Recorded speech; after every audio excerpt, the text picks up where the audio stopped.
Et vous voyez donc les deux équipes rentrer sur cette pelouse avec notamment les capitaines Guillaume Janez et Jordan Marié du côté de Dijon. Donc vous voyez Concarneau tout de bleu vêtu et Dijon tout de rouge vêtu. Et on va jeter un œil sur la composition des deux équipes. On démarre avec Concarneau. On ne change pas une équipe qui gagne, c'est les mêmes qu'à Fleury. Du grand classique, dans la même organisation. On prend les mêmes et on recommence. On fait confiance à Baldoni. 2 buts du côté de Fleury et Da Silva également un très beau but de la tête. Ouais, très beau but, puis très belle prestation aussi. On garde Inkel sur le côté gauche, Albi Touré à droite. Voilà, une formation de Concarneau, Stéphane Rossi qui garde les mêmes. Et on recommence, comme on le dit. Du côté de Dijon, pas beaucoup de changements, si ce n'est Tavares qui est titulaire à la pointe de l'attaque et Vargas qui supplée Catry là, en tant qu'arrière gauche ce soir. Sinon, c'est du grand classique. On reste en 4-4-2 en losange pour cette équipe de Dijon. Pas de raison de changer quand on n'a qu'une défaite sur la saison. Et quand on a une équipe qui tourne aussi bien, voilà, on va pas s'adapter à l'adversaire. On va rester comme c'est la coutume du côté de Dijon depuis le début de la saison. Les arbitres ce soir avec Valentin Giorgetti qui sera assisté de Charlie Sorel et d'Anthony Chaptal. Match de gala ce soir ici à Concarneau où les Tonniers, bien installés en milieu de classement, reçoivent le co-leader du championnat, le Dijon Football Côte d'Or.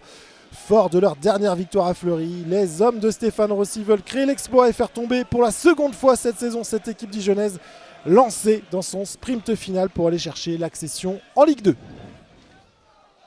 Avec un petit peu de vent, on va jouer à 2. Bellon qui redonne en retrait à Diallo. Diallo qui va la mettre dans la boîte ou plutôt Amada. Au second poteau, la tête et le but. Et l'ouverture du score pour Quentin Bernard et les Dijonnais à la 13e minute de jeu. Quentin Bernard magnifiquement servi par Amada au second poteau qui vient couper le ballon de la tête et permettre à Dijon d'ouvrir le score. On voit Amada, le centre, second poteau, il n'y a pas hors-jeu. Jordan Marié ou Vargas finalement, on va repasser en retrait. Quentin Bernard, Walid Diouf qui envoie le ballon, c'est dévié. Deuxième fois, la parade de Vincent Vieux, on n'était pas loin du CSC. Attention Vargas qui va pouvoir centrer, Tavares est là, Janez est là également pour contrer et derrière la transition. Allez, c'est parti, Da Silva, mais ouais, c'est compliqué. C'est ça qui est compliqué, on cherche Baldoni, direct en profondeur, l'erreur, Baldoni. Mais il faut prendre son temps, Baldoni, pourquoi il prend pas son temps? Je pense qu'il a entendu toute la tribune lui dire que ça venait dans son dos. Il a fait le geste nécessaire. Et là, les Concarneaux peuvent se projeter avec encore une fois Gébélé qui va écarter côté gauche. C'est bien joué vers Sacha Inkel. Sacha Inkel, il faut s'appliquer sur le centre maintenant. C'est au second poteau vers Albi Touré. La tête d'Albi Touré. Pourquoi pas? Ndezi maintenant pour Tavares sur le côté droit. Tavares le crochet, il élimine encore Seba. Il va réussir à centrer vers Barca, la tête de 5-1. Et c'est récupéré par les Tonniers. Pas de temps additionnel dans cette première période. Et donc c'est Dijon qui mène ici à la pause du côté de Concarneau sur le score d'1-0 grâce à un but de Quentin Bernard à la 14e minute. Allez, Goujon qui va envoyer à Baldoni, ça va pas sortir pour Baldoni qui a le champ là sur le flanc droit, mais il est un petit peu seul, il attend peut-être au second poteau. Sacha Inkel là-bas, c'est dégagé sur la tête de Goujon. Oui. C'est une dommage. passe D du défenseur. Oui, il était loin, la tête Oui, c'est spectaculaire. M'avait l'air très très loin, donc ça me paraît logique. Amada derrière, le petit crochet, c'est bien joué. Marié, Diallo qui est revenu et qui va pouvoir centrer au second poteau. Barca, très bien joué de la part de Thibaut 5-1. Parce que c'est un excellent ballon.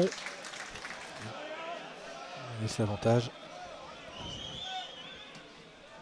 Vargas, Janez qui est dépassé là par Dominguez. Attention avec Vargas qui va pouvoir centrer au premier poteau. Vincent Vieux est là, ça revient Dominguez. Dans la surface de réparation, Julien Dominguez le centre. La retournée de Tavares. Oh, quel geste. Oui, quel geste et quel contre surtout des Concarnois. C'est bas, je crois qu'il s'oppose à se retourner. C'est bien joué de la part de Baldoni. Qui cherche les petits crochets. Attention, c'est peut-être pas le jeu. Il y avait un décalage à faire là sur Goujon.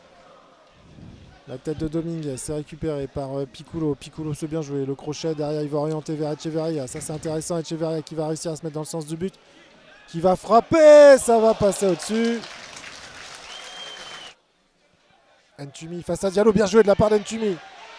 Récupération du ballon avec la percée là de Baldoni qui ne perd pas le ballon. Albi Touré, le contrôle et qui va pouvoir réussir à centrer.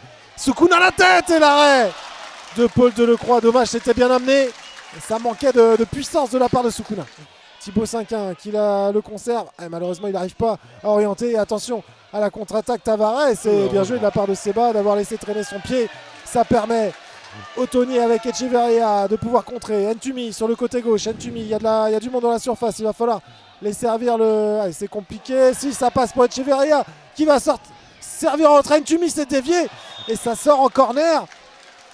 Ouais, c'est chaud là. Hein, c'est chaud. C'est de plus en plus chaud. Pour une des dernières occasions très certainement de cette rencontre. Piccolo au premier poteau. Un déviation sur la tête. L'arrêt, ça cafouille. Oh, ça cafouille totalement dans la surface. Et attention à la contre-attaque maintenant. il y a du monde à l'opposé. Avec Diallo à l'opposé. À l'opposé, il y a du monde. Il y a Barreto qui attend le ballon. Diallo qui file. Diallo qui attend. Diallo qui frappe. Et Diallo qui frappe au-dessus. Oh, Barreto, il n'est pas content. Oh, Barreto, il n'est pas content du tout. Ouais, il peut être servi avant. Oh oui. Allez, il va en rester une. Allez, Albi Touré, long ballon devant vers Janès. Janès, allez, pourquoi pas, la déviation, bien joué. Guillaume Janès, il est là, et la faute. Là, il y aura coup franc. Il reste 1 minute à jouer. Ouais, pour moi, c'est la dernière cartouche là. Baldoni, pour peut-être l'égalisation sur ce coup franc pour Concarneau. Sohan Baldoni qui va enrouler. Oh, l'égalisation de Baldoni. Et oui, Concarneau n'est pas mort. Concarneau toujours vivant dans ce match. Et c'est la folie ici à Guipiriou. Sohan Baldoni qui vient égaliser et qui permet à tout un peuple ici dans le Finistère Sud de féliciter ses joueurs. Grosse tension sur le banc. Ah ouais, ça va. Mais Baldoni, quel coup franc magique ici à Concarneau. Il m'a écouté, côté ouvert, enroulé fort. Après, il faut le pied pour le faire, mais il l'a. Et ça vient récompenser la fin de match de Concarneau. Et c'est terminé. Parce qu'on a vibré, Mathieu, sur cette fin de match. Concarneau a voulu aller la chercher. Et ils ont été la chercher, cette égalisation. Ils ont été la chercher. C'est pas immérité sur la fin de match. J'ai trouvé Dijon très entreprenant sur la première mi-temps, puis qui a été un peu sur ses acquis en deuxième. Et qui s'est exposé justement à ce que Concarneau revienne au score. Ils ont proposé tout de même, les Dijonnais, une belle partition. S'il n'y a pas le coup franc à la fin, je pense que Dijon mérite de gagner logiquement cette partie.